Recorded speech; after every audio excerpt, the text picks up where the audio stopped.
앞에 뒤에 앉으신 우리 믿음의 식구들과 진심으로 그리스도인만이 나눌 수 있는 참된 교제를 나누도록 하십시다. 당신은 아버지의 아들입니다. 당신은 아버지의 딸입니다. 우리가 믿음으로 증인이 되고 열매를 맺으며 천국에서 복된 삶을 삽시다. 이렇게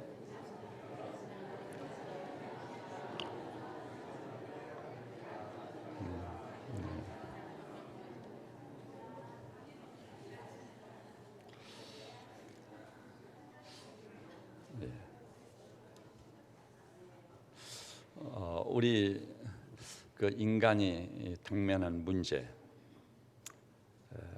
크게 나누자면 두 가지가 있습니다. 하나는 이 세상에서 살아가는 삶입니다. 아마 지금 사시면서 삶의 무게가 결코 가볍지 않다는 것을 수없이 경험하셨을 겁니다.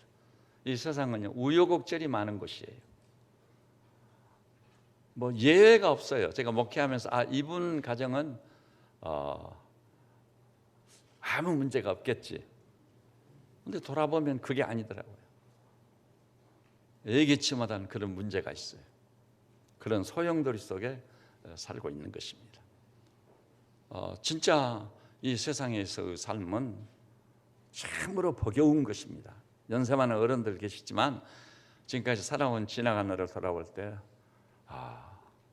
참으로 6.25로 초토화가 됐던 이 땅을 사시면서 가난했던 시절, 또 먹을 것도 없어서 자녀들을 길러내면서 수없이 울면서 아마 온몸으로 역사와 받아치면서 여기까지 오셨을 겁니다.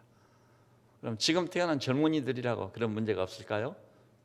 뭐 헬조선이라고 하잖아요. 그리고 요즘 어느 때보다도 이 젊은이들의 절규가 넘쳐나고 있습니다. 정말 법적인 문제가요, 과거의 어느 때보다도 많아요. 이렇게 시비를 가리기 위해서 법정에서 싸우는 일이 과거에는 없었습니다.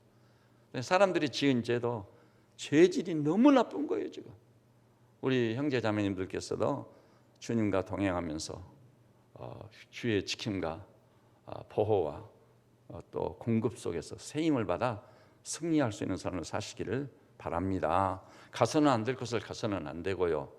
또 시간이나 이런 것도 따져봐야 되고, 아니면 언제 무슨 일이 터질지, 그리고 그 죄질이 너무 나빠가지고 경악을 금할 수 없는 일들이 일어나고 있는 것입니다. 또 남과 북의 대결 국면을 펼치고 있는데 진짜 일촉즉발의 위기 가운데 있어요. 우리 대한민국 국경을 벗어나면은 모든 세계 사람들이 한반도에서 전쟁이 일어날 것으로 예상하고 있거든요. 그런데 어떻게 그렇게 편안하게 있느냐고, 이해가 안 된다고 그래요. 아마 전쟁이 일어났다면 여러분 의심할 여지가 없어요. 핵전쟁으로 치닫게 돼 있어요. 뭐 계산도 다 나오잖아요. 언론들 보면은 용산 쪽에 미사일이 한 발 터졌다 하면은 단번에 몇십만 명이 죽는 거예요. 내중에 보니까 몇 백만 명이 죽는 거예요. 그런데 이제 살아남은 자는 좋을 것까? 아니에요. 살아남은 자의 고통이 더 심한 것입니다. 차라리 내가 전시에 죽었더라면 좋았을 것을.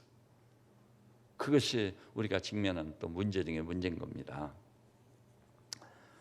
이렇게 우여곡절이 많은 세상을 산다는 그 삶의 무게가 결코 가볍지 않다는 걸 아실 겁니다.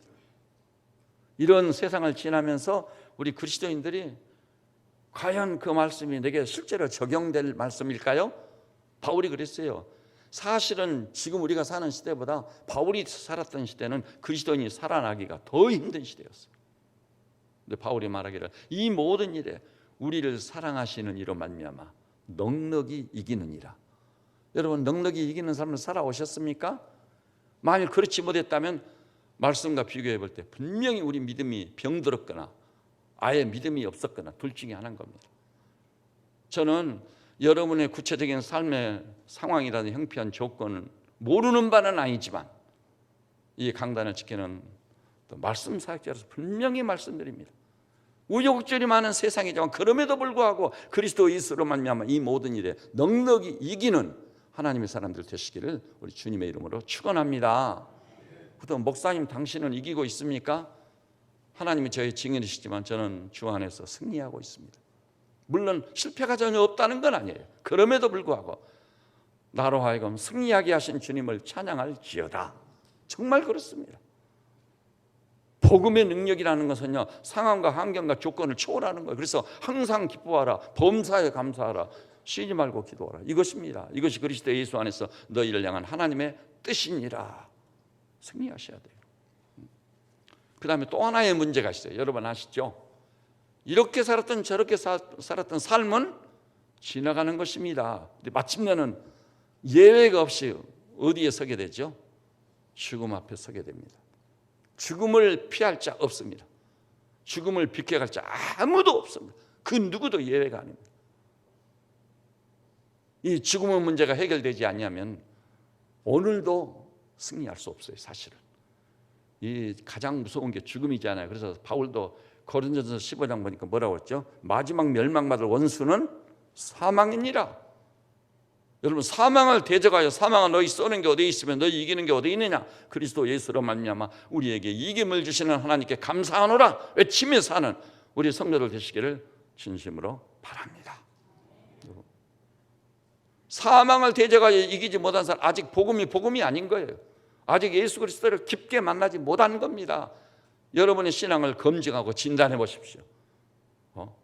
나는 이 죽음의 세력을 대적하여 결박지어버려 승리했는가? 이 죽음의 문제가 사실은 심각하기 이를 데 없는 겁니다.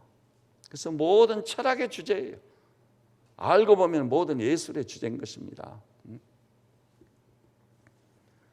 그래서 죽음을 주제로 쓰여진 책들이 참 많아요. 그 중에 하나요, 프랑스의 유명한 작가 보바르 부인이라는 사람. 이 사람이 그렇게 유명하게 된 것은 우리 젊은 날에요. 이 사람이 지난 세기를 대표하는 실존주의 철학자 장폴 사르트르, 굉장히 유명해요. 실존주의를 대표하는 철학자입니다. 그 사람과 계약 결혼을 한 사람은 유명해요. 계약 결혼. 너하고 나하고 2년만 부부다. 계약 결혼을 했어요. 2년이 지나면 자동적으로 우리 부부는 해체된다. 참 이상한, 저는 이해가 안 가는 것이 이 당대의 세계를 풍미했던 위대한 작가하고 그 위대한 철학자가 만나가지고 그래도 지구촌에 살고 있는 힘겹고 어렵게 살아가는 사람들한테 위로를 주고 격려를 주고 삶의 귀감을 보이기는커녕 계약 결혼을 하다니 제가 이럴 수가 있는가? 굉장히 의문이 일어났어요. 그래서 기회가 되면 더러 보바르 부인과 장폴 사르트르 얘기를 하는 것입니다. 그들은 철저한 무신론주의자들이었어요. 이 장폴 사르트르는요, 독일 국민의 초청을 받아 세미나 강사로 가는데 공항에서 내리자마자 제 일성이 의도적으로 말했어요. 오늘 아침 신은 부재 중입니다. 우와, 철저한 무신론주의자인 거예요. 저 사람이 왜 저러나? 지난 세기를 대표하는 또 위대한 철학자의 신학자였던 폴 틸리는 이렇게 말했어요. 하나님은 존재의 기반이다. 그분이 일생을 두고 성경을 묵상하고 철학적인 사고를 한 마침내 결론을 내린 것이 하나님은 존재의 기반이다. 기반이란 게 뭐죠? 이 건물도 기초가 없으면 다 무너져요. 미국의 엠파이어 스테이트 빌딩이요, 기초가 튼튼하지 않으면 바로 무너져 버립니다. 기초가 얼마나 중요한지 몰라요. 그런데 우리 인생이 살아가는 데서 우리 모두의 기초는 뭐냐? 기반은 뭐냐? 하나님이시다. 하나님이 안 계시다면은 유명한 도스토옙스키도 말했어요. 하나님이 안 계시다면 못할 짓이 없다. 도덕이고 뭐이고 기존 질서가 모조리 싹 무너지는 거예요. 그래도 양심 구석에 어딘가에서 혹시 하나님이 살아계시다면, 지옥과 천국이 있다면 나는 어떻게 될 것인가, 이런 일말의 두려움 때문에 절제를 하고 있는 것이지, 여러분 하나님이 안 계시다고 해서 가정해 보세요. 못할 짓이 뭐 있어요? 그런데 그 보바르 부인이요, 책을 한 권 냈는데 명제가 됐습니다.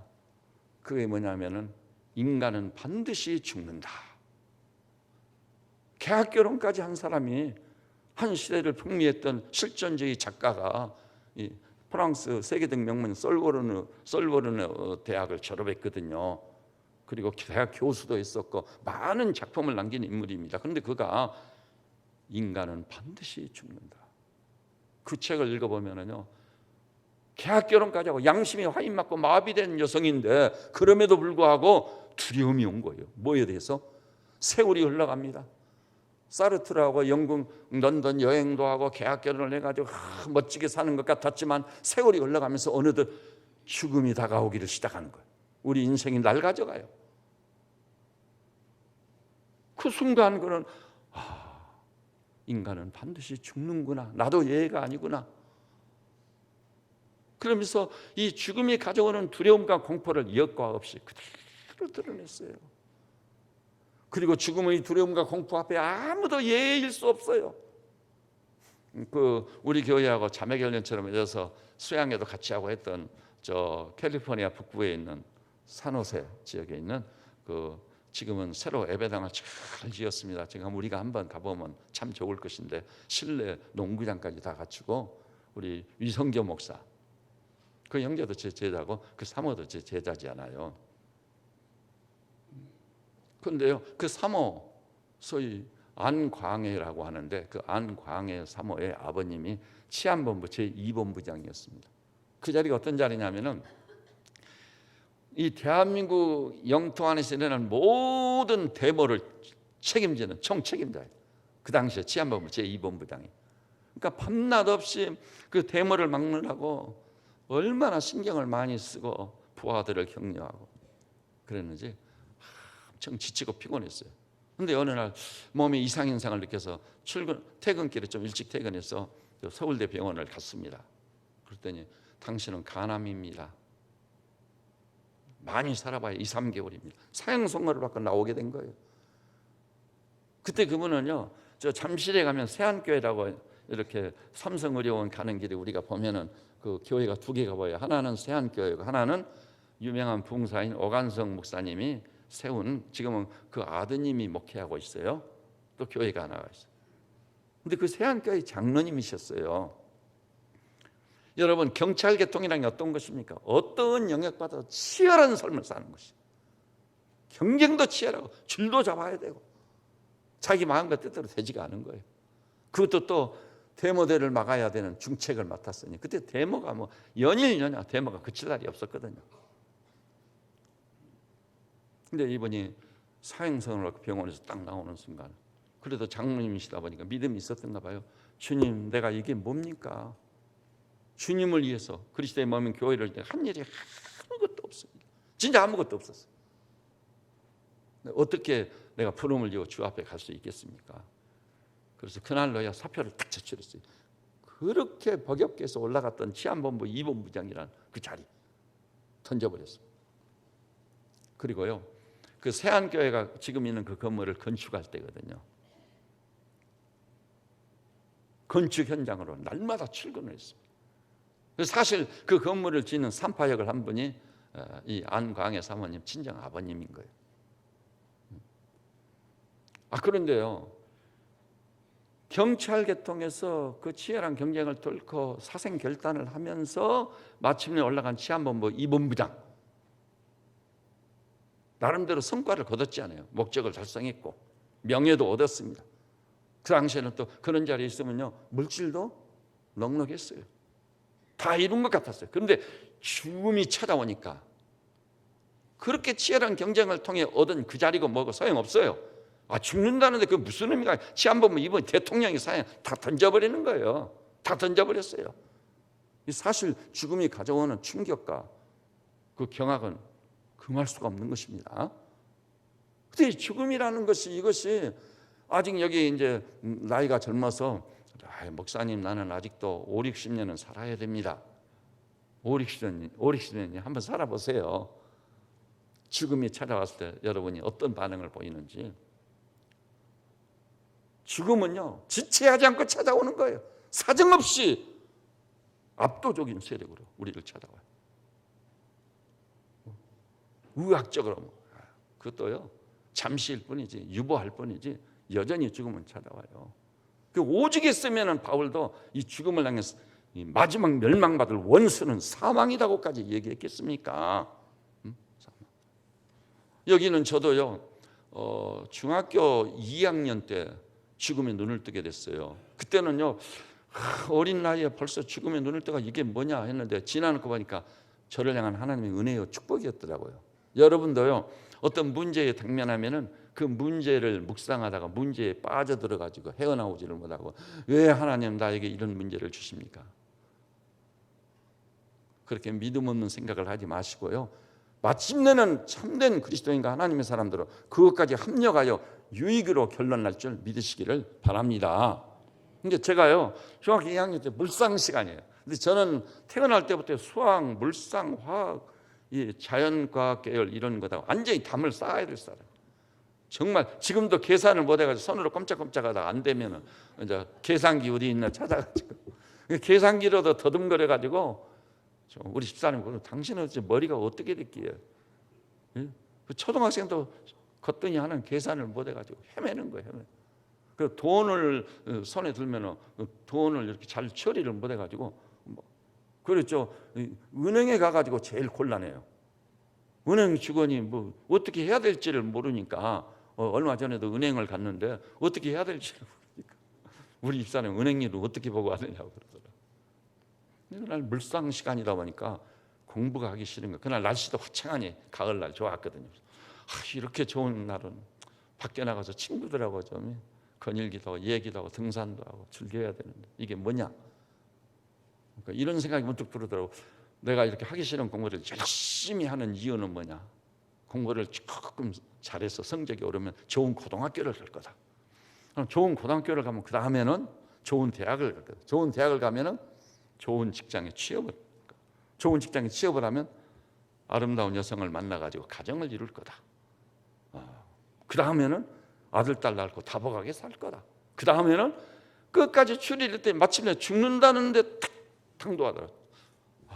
죽음으로 끝이구나. 그 순간 어싸가면서 나도 얘는 아니구나. 그래서 죽음이 눈을 뜬 거예요. 그런 다음 내게 풀 수 없는 수수께끼처럼 내 앞에 장색처럼 탁 가로막는 게 있었어요. 뭐냐? 죽으면 어떻게 될까? 죽으면 그만일까? 끝일까? 존재가 단절되고 중단되고 끝나버리고 무덤에 매장돼서 한 줌의 흙으로 썩어버리고 그것이 끝일까? 아니면 죽음 이후에 또 다른 세상이 준비되어 있을까? 결국은 이 둘 중에 하나더라고요. 그래서 죽음의 기로에서 이걸 생각하는데 알 수가 있어야죠. 알 수가 없어. 죽음의 이 문제가 얼마나 심각한지 저는 그때 이 문제를 해결하지 않고 한 발짝도 가까이 앞으로 나아갈 수 없다고 생각을 했었고 지금에 와서 돌아봐도 그게 맞는 거예요. 죽음의 문제를 확실히 해결 본 사람은 이 땅에서도 어떤 문제를 만나고 어떤 문제에 직면해도 능히 이기게 될 줄로 믿으시기를 바랍니다. 근데 죽음의 문제가 해결되지 않은 사람은요 적은 문제에도 걸려 넘어지는 거예요. 자빠지는 거예요. 소원이라도 넘어지고 장정이라도 자빠지되 그렇게 될 수밖에 없어. 저는 오늘 이 예배에 참여한 우리 형제님, 사랑하는 우리 자매님들 명심하십시오. 복음으로 말미암아 죽음의 문제를 확실히 해결받고 사망아 너희 쏘는 게 어디 있느냐? 너희 이기는 게 어디 있느냐?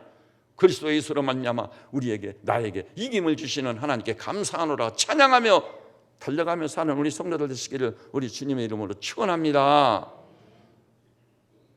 그리고 죽음을 대적하여 이긴 사람보다 놀라운 사람 없는 그 사람은 이기지 못할 게 없어요. 두려울 게 없고 겁날 게 없습니다. 근데 제가 그때 죽으면 그만일까? 아니면은 죽음 이후에 또 다른 세상이 있을까? 그래서 고민에 빠져버렸어요.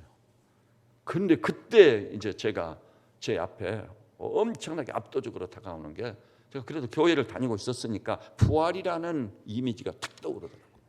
와, 다 죽는데 그렇다면 죽음을 이길 수 있는 유일한 길은 부활밖에 없겠다. 다시 사는 부활. 근데 그때는 제가 부활을 그렇게 믿지도 못했고 부활의 사실성에 대해서 까막눈이었거든요. 그러니까 진짜 우리가 교회에서요 또 부모님들께서는 자기 아들, 딸을 데리고 수양, 가족 수양회라도 개최하세요. 과거에는 우리 교회에서 가족 수양회를 개최해서 숙소도 있고 그러니까 가족들이 다 집안이 올라와가지고 부모님 모시고 수양회를 하면서 토요일 날 해가지고 저보고 말씀을 좀 인도해달라고 부탁한 분도 있었는데 그것이 토요일 날 저녁에 목사가 뭔지를 모르고 너무하네 이런 생각이 드는 게 너무나도 기쁘고 감동. 저는 말씀을 전해달라고 하면 그냥 그 기쁨이 용솟음쳐요. 감사가 넘치는 거예요. 아, 말씀을 그리워하고 사모하는 사람이 있구나. 가족 수양에서도 그러는구나. 그래가지고 그 가족 수양에 가서 말씀을 잘 인도하는 거예요. 그렇게 해서 이 죽음을 확실히 극복할 수 있는 지름길은 부활밖에 없음을 알고 그 부활의 절대 확신을 심어주는 것이 우리 부모님들이 하실 일이고 저 같은 말씀 사역자가 할 일인 것입니다. 그러면 이제 제일 중요한 일은 부활의 사실성 여부예요. 그 죽은 자가 살아났다는 그걸 믿을 자가 어디 있어요? 그러나 수많은 학자들과 그 다음에 사실성 여부를 규명하고 따지는 전문가가 누구죠? 법관들이요. 법정에서 사실심리라는 걸 하지 않아요. 증인 증거가 채택이 되는 거고, 그 다음에 역사가들은요 사실만을 추구하는 사람들이요. 소설은 허구를 추구하는 거고. 여러분 소설에 잘못 빠지면 큰일 납니다. 저는 듀마 호이스가 쓴 슌이라는 소설을 중학교 2학년 때 읽으면서요 이불을 뒤집어 쓰고 얼마나 서럽게 울었는지. 운 이유가 뭐냐면은 그 주인공이요 사랑에 너무 순수해가지고 그 사랑이 이루어지지 않은 것을 보면서 정말 이불을 뒤집었는데 그렇게 울었어요. 근데 지나놓고 보니까 그런 작품을 읽고 내가 그렇게 눈물을 많이 쏟았다니 얼마나 수치스럽고 부끄러운 건지. 소설은 허구예요, 허구. 그러나 역사는 사실입니다. 우리는 사실로 승부를 거는 사람들이 되어야 돼. 그런데 제가 그래서 이제 부활에 관심을 갖게 됐습니다. 그리스도의 부활. 그런데 세계 인류 역사상이요 그 어떤 종교의 종교도 아무리 위대한 인물도 죽음으로 종지부를 찍었지 죽은 다음 살아났다는 얘기를 들어본 일이 전혀 없는 거예요. 그것도 신빙성이 있는 부활의 사건, 그건 찾아볼 수가 없어요. 오직 예수 그리스도라고 하는 이 한 분만 분명히 죽었습니다. 그래서 죽기 전에 사복음서에 보니까 8번이나 예언했어요. 그들이 나를 죽일 것이고 죽은 지 사흘 만에 다시 살아나리라. 근데 제자들도 그거 무슨 말인지 알지 못했어요. 아니 죽은 자가 뭐 사흘 만에 살아난다니 말도 안 되는 소리. 그러니까 부활하신 주님이 나타났을 때 예수의 부활을 믿지 못하는 사람 누가 이사한 양반이 뭐라고 그랬죠? 그 보는 것을 영으로 생각한지라. 예수 귀신 정도로 생각을 한 거예요. 제자들까지. 그때 예수님께서 굉장히 책망했죠. 너희가 어찌하여 더디 믿고 의심하느냐? 이렇게 책망하면서 뭐라고 그랬죠? 이렇게 말씀을 하시는 거예요. 영은 살과 뼈가 없을 때 너희 보는 것 같이 나는 있느니라 하고 손과 발을 보이시나. 못자국 창자국을 확인시킨 거예요. 그래도 제자들이 긴가민가 하니까 여기 무슨 먹을 것이 있느냐 해가지고 생선 한 토막을 드리니까 그거 씹어서 먹어 잡수심으로 우리와 똑같은 육신을 가지고 소화기관을 가진 못자국과 창자국을 가진 부활체를 확인시켜 주셨습니다. 얼마나 놀라운 일인 것입니까? 여러분 저는요 오늘 새벽에 일어나가지고 일찍 일어나가지고 누워서 생각해 봤어요. 오늘 말씀 사역을 해야 될 텐데 왜 전도하는가? 왜 전도하는가? 처음에 제가 다른 설교를 하려고 다 준비해 놨었거든요. 어제 집에 내려갈 때까지. 근데 새벽에 확 바뀌었어요. 내가 이런 식으로 전도해야 될 이유를 말씀으로 선포한다? 그것이 아니겠구나. 그래서 제가 이 부활을 주제로 한 이 말씀을 쭉 제가 정리를 다시 해보고 마태, 마가, 누가, 요한, 사복음서 후반부를 성경을 찾아서 이제 앉아서 읽어봤어요. 그런데요 너무 놀라운 은혜가 임하는 거예요. 오늘 여기 나와서 우리 믿음의 식구들에게 말씀드립니다. 나는 교회 40년 다녔는데요. 나는 목사인데요. 나는 장로인데요. 나는 권사인데요. 설교도 수없이 다 들었습니다. 다 아는 것처럼 영적인 세계, 주님의 세계는 그렇게 얄팍한 세계가 아닙니다. 저도 그 본문을 수없이 보고 설교했고 그런데 그 본문을 읽는 동안 새로운 영적 세계로 주께서 저를 인도해 가시더라고요. 그리고 전도를 해야 될 이유로서 제가 생각했던 그런 류의 설교를 하지 않고 제가 오늘 이 말씀을 증거해야 되겠다. 새롭게 생각을 정리하고 말씀을 정리하게 된 겁니다. 그래서 정말 놀라운 사실은요. 여러분 영적 세계는요 너무나도 깊고도 풍부한 겁니다. 그래서 신학적으로도 신불가 이해성. 하나님을 이해한다는 것은 불가능하다. 어찌 유한이 무한을 인식할 수 있으랴? 그럼 그거 기독교가 아닌 거예요. 그래서 하나님 앞에 우리 장로님이 기도하셨지만 완전히 겸비해지고 낮아지고 무릎 꿇고 엎드려져야 돼요. 바울 같은 위대한 인물도 뭐라고 그러는가? 내가 죄인 중에 괴수로다. 오호라 나는 공고한 사람이로다. 이 사망의 몸에서 누가 나를. 구약을 대표하는 대선지 이사야도 화로다 나여 망하게 되었도다. 나는 입술이 부정한 자입니다. 그렇게 완전히 하나님께 굴복할 때 진정한 구원이 오는 것입니다. 구원이 오는 거예요. 그래서 제가 오늘 새벽에요, 주님께서 새로운 영역으로 저를 인도해서 이렇게도 깊고도 깊은 말씀, 이렇게도 놀라운 주님 알겠습니다. 그러면서요, 제가 원래 이 설교를 올라오기 전에 새벽에 그랬어요. 주님과 관계에서 오늘 이 설교를 하기 전에 강단에 서가지고 주님이 저를 감동하신 대로 서럽게 좀 울어야 되겠다. 울어야 되겠다.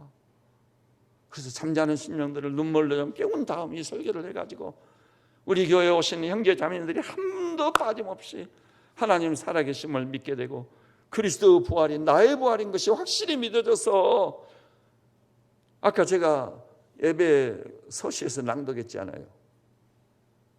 그리스도 예수와 내가 연합한 자가 되어 세례를 받음으로 나는 그리스도와 함께 십자가에 못 박혀 죽어버렸다는 거. 십자가 사건은 내가 죽은 사건이에요. 그리고 그리스도와 연합한 자가 되어 주님이 부활할 때 나도 다시 살아나서 부활해가지고 부활의 새 생명 가운데 행하게 하리 하십니다. 부활의 새 생명의 능력으로 내가 살아야 되겠다. 그래서 아까 제가 두 가지 문제를 제기했죠. 하나는 삶의 무게가 결코 가볍지 않다는 것. 이 땅에서 사는 날 동안 무엇으로 그 문제를 대적해서 내가 이길 것인가? 부활의 새 생명의 능력만이 그 모든 문제를 대적하여 확실히 결박지어버리고 승리하게 된다는 것을 믿으시기를 바랍니다. 정말 놀라웠어요. 그리고 죽음도 무엇으로 극복하죠? 부활의 새 생명의 능력으로 대적해서 이기는 거예요. 예수 부활, 나의 부활인 거예요. 주님이 부활의 첫 열매가 되어주신 거거든요. 자, 그러면은요, 이제 제가 이 사도행전 이제 2장 본문으로 돌아옵니다. 여러분 본문을 다 펼쳐서 가지고 계시죠? 사도행전 2장 우리 27절을 한 목소리로 봐볼까요? 27절 본문 좀 앞쪽에 있는 말씀입니다. 시작.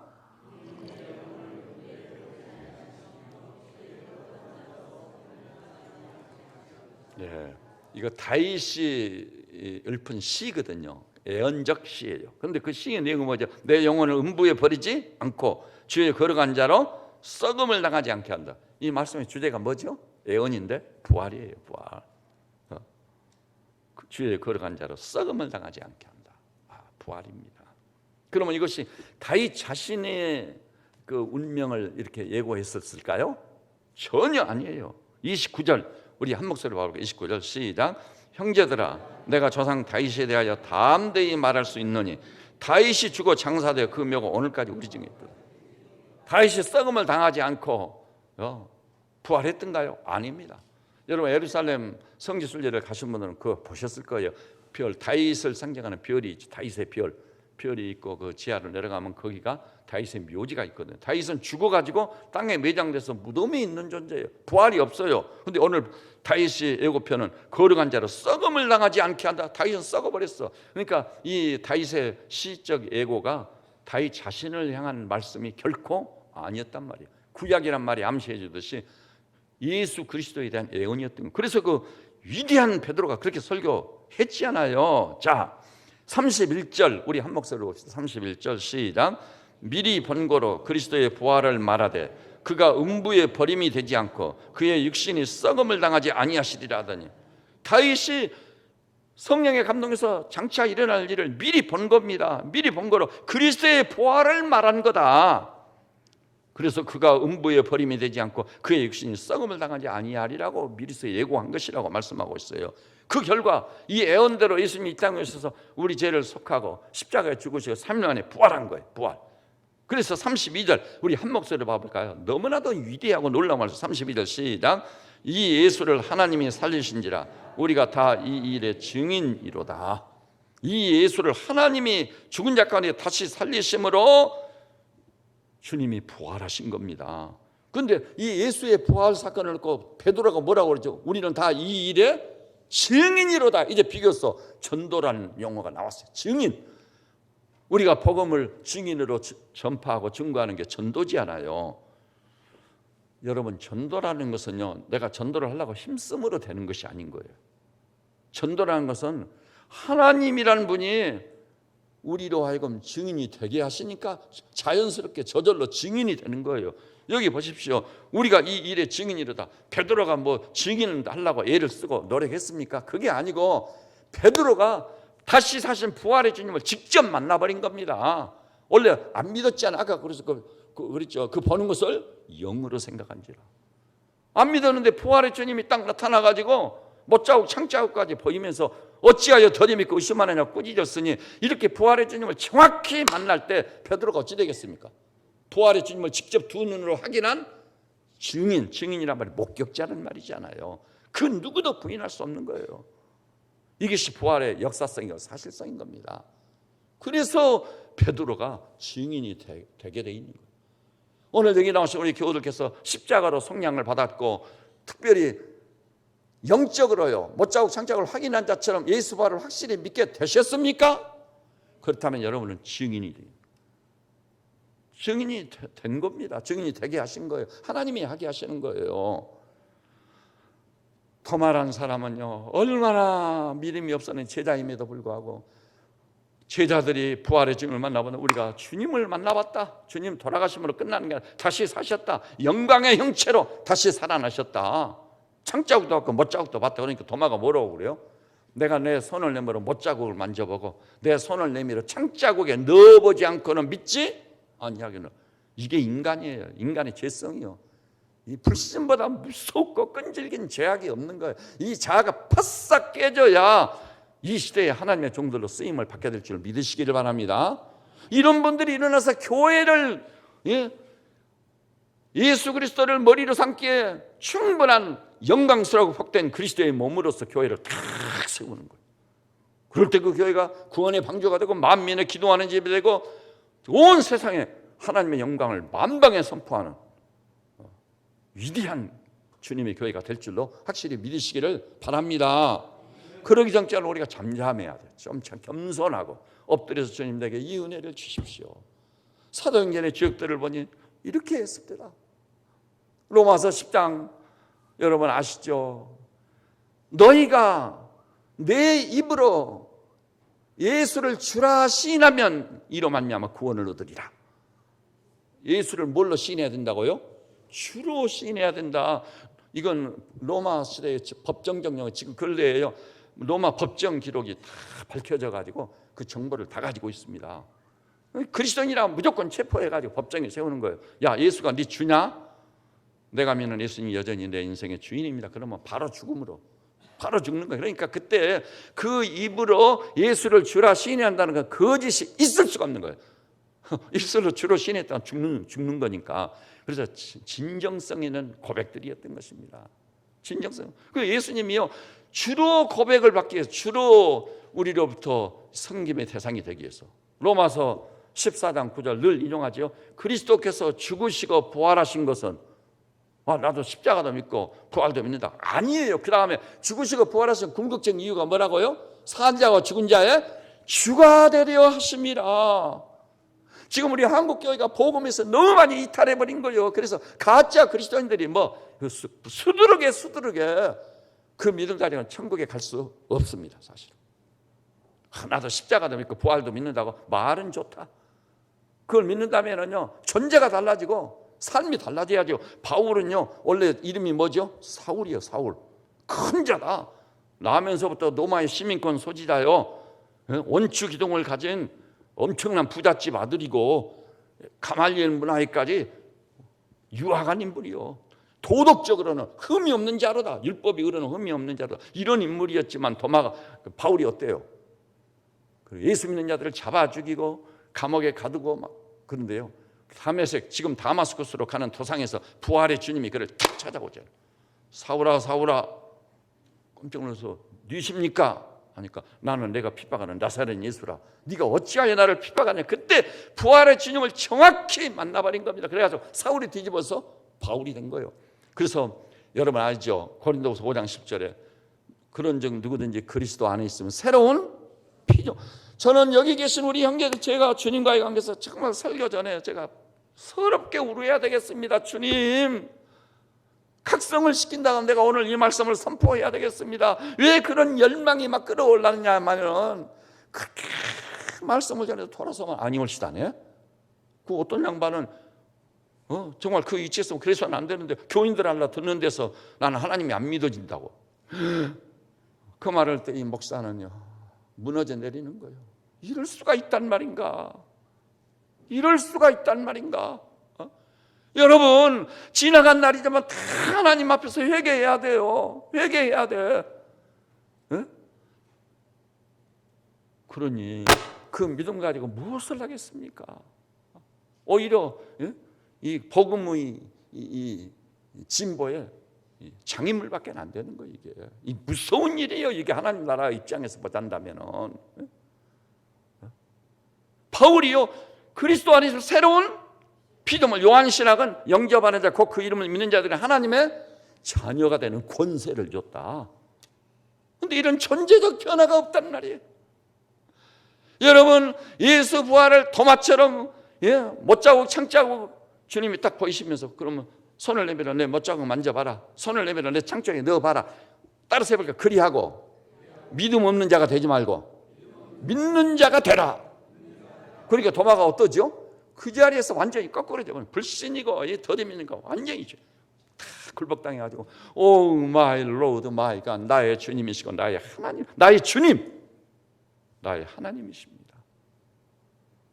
그리고 그가 바벨론에 가서 복음 전하, 인도까지 복음 전하, 우리 한국까지 다녀갔다는 흔적이 도마란 히브리어로 딱 바위에 새긴 게 2군데나 발견됐지 않아요. 놀라운 일인 거예요. 놀라워. 지금 얼마 전에 텔레비전 방송에 방영했거든요. 인도에 가가지고 도마 종교 그 건물하며 도마의 유적들, 흔적들, 도마의 묘지 정말 감사하더라고요. 그 인도까지 와서 그것을 취재해가지고 방송으로 송출을 해주니까 진짜 놀랍구나. 내가 가본 것이냐 감격스러웠어요. 여러분, 이 바울이요 도마와 똑같은 거예요. 그리스도 안에 있으면 새로운 피조물이라. 그러면 존재가 흔들리고 존재가 완전히 변화돼 버리니까 마귀의 자식이 새로운 피조물 돼버리니 그 다음에 뭐라고 그랬죠? 이전 것은 지나갔으니 보라 새 것이 되었도다. 삶의 혁명적인 변화가 없을 수가 없는 거예요. 바울이 옛사람을 벗어버리고 새 사람을 입어 그리스도의 장성함을 향해 충만한 데까지 이르라. 할렐루야입니다. 이렇게 제대로 된 믿음을 가지고 나도 이기고 죄도 이기고 사망도 이기고 부활로 승리하며 이 어지럽고 폐역한 시대를 오히려 변화시키고 여러분이 성령이 충만해서 여러분의 배에서 생수가 기울어나 고갈된 이 어지럽고 폐역한 시대를 사는 이 고갈된 심령들을 적시울 수 있는 하나님의 사람들 되시기를 우리 주님의 이름으로 축원합니다. 그것이 기독교고 그것이 복음의 본질인 거예요. 이 모든 일에 우리를 사랑하시는 이로 말미암아 넉넉히 이기는 이라. 이기지 못하면 아직 복음이 아니에요. 복음이라는 것은 상황이나 조건이나 환경을 뛰어넘어 복음이 되는 게 복음입니다. 그것은요 지금 제가 성경에 인물로는 바울을 들어서 얘기하고 있죠. 바울. 근데요 하나님이 저의 증인이시던 저도 이 증인 가운데 한 사람입니다. 제 자신이 그걸 경험했거든요. 그때 막 그 말씀에 눈이 열리고 깨달아진다고 너무 감격해서 이건 바울의 고백이 아니라 내 고백이다. 그런즉 그리스도 안에 있으면 새로운 피조물이라. 이전 것은 지나갔으니 보라 새 것이. 환희가 막 터졌어요. 그래서 막 달려다니며 살았던 겁니다. 돈도 아무것도 없고 의지할 거 기댈 언덕이 아무것도 없는 젊은이가 이것이 믿어지니까 로마서 아까 6장을 제가 인용했죠. 새 생명 가운데서 행하게 하려 하심이라. 영광이었습니다. 여러분 모든 것을 위해서 믿음으로 행할 수 있게 됐던 것이에요. 교회라는 게 그 훈련을 시키는 거예요. 교회에서는 우리가 뭘 해야 되냐? 믿음으로 해야 되는 거예요. 내가 믿음이 없으면 잠잠하고 가만히 있어야 돼요. 잠잠하고. 그리고 하나님께 은혜를 구해요. 그 어느 날 눈이 탁 열리는 순간 내가 예전에 미처 몰랐던 세계가 영역이 탁 펼쳐지는 거예요. 와, 신앙의 세계가 이런 영역이 있었구나. 주님과의 만남이 있는 것이고 성령으로 충만한 게 있는 거고 배에서 생수의 강이 흘러나는 것이 있는 것이고 믿음대로 했더니 놀라운 역사가 나타나는 것이고 우리 하나님은 살아계시도다. 제가 거듭나고 확실히 예수님을 만난 다음 뭐가 제일 감격스러웠냐면요, 눈을 딱 뜨는 순간 하나님 펼쳐는 창조 질서가 전혀 다르게 막 오더라고요. 그래서 자연에 대해 눈이 딱 열려버린 거예요. 그래서 저를 만난 사람들은 다 그래요. 목사님을 만나가지고 비로소 자연에 눈을 떴다고. 이 자연이 하나님의 지으신 피조물로서 시편 8편에 있지 않아요? 주의 이름이 온 땅에 어찌 그리 아름답습니까? 찬양이 터지는 거예요. 감사가 넘치는 거예요. 이 존재가 바뀌어질 뿐만 아니라 삶의 확실한 변화, 마음의 생각이 달라져야 돼요. 지금까지 내가 이런 생각 저런 생각 어지러운 생각이 왔다 갔다 했다면 생각을 탁 정리하고 그 다음에 그 생각을 가지고는 마음, 무릇 지킬 만한 것 중에 네 마음을 지키라. 그리고 입의 말이 달라지는 거예요. 그리고 백사만사 완전치는 못할지라 믿음으로 행하려고 힘쓰는 거예요. 그리고 내가 지은 죄에 대해서 적은 죄고 별것 아닌 것 같지만 바울처럼 내가 원하는 바 선언하자 어찌하여 원치 아니하는 악을 행하는 고 오호라 나는 공고한 사람입니다. 이 사망의 몸에서 누가 나를 건져내리라. 그럴 때 그리스도 예수로 말미암아 우리에게 구원을 주시고 이기게 하시는 하나님을 찬양하노라. 이런 역사가 나타날 줄 믿으시기를 바랍니다. 그래서 우리는요 진짜 복음을 깨달아야 돼요. 진짜 복음의 본질을 전인적으로 경험해야 돼요. 그리고 믿음 없는 사람 말을 하고 그 사람들 오래 인내하고 참지만은 때가 되면 꾸짖고 책망해야 돼요. 바울이 고린도 교우들을 향해 그랬습니다. 내가 가서 얼굴과 얼굴을 마주대하면 너희들을 가만두지 않겠다. 영적 의문이 이런 갈라디아 1장에 보니까 하늘에서 내려온 천사라 할지라도 다른 복음을 전하면 저주를 받을지어다. 너무 두려운 얘기예요. 어떻게 사랑해 고린도서 13장 사랑장을 쓴 바울 맞아? 그렇지 않은 거예요. 영적인 의문이라는 게 있어야 돼요. 집사님 그렇게 하는 게 아닙니다. 우리 믿는 사람 아닙니까? 믿음의 말, 덕을 길치는 말, 할렐루야 애치며 살아야지. 맨날 실패한 얘기, 발목 잡는 얘기, 그건 그만합시다. 할 수 있어야 돼. 하나님의 사람들은. 그게 성경이에요. 성경. 우리는 성경대로 믿는 사람들이잖아요. 이럴 때 그 은혜로움과 영광스러운 특권은 여러분의 것이 될 줄로 믿으시기를 바랍니다. 그래서 이 교회가 복되고 영광스럽게 탁 세워져야 돼. 이렇게 되면은 그 베드로가 그랬잖아요. 우리가 이 일에 증인이로다. 전도하려고 힘쓰고 애써서가 아니라 이미 증인이 돼 있는 거예요. 저는 여기서 우리 형제자매님들이 예외 없이 성령의 도심을 받아 못자국 창자국 직접 확인했던 도마나 베드로처럼 바울처럼 증인이 되어 있음을 믿음으로 간주하고 아시기를 주님의 이름으로 축원합니다. 그래서 증인으로 사는 거예요. 자, 3장 한번 봐볼까요? 사도행전 3장 15절이요. 이 말씀을 보고 마치려고 합니다. 3장 15절 한 목소리 봅시다. 시작.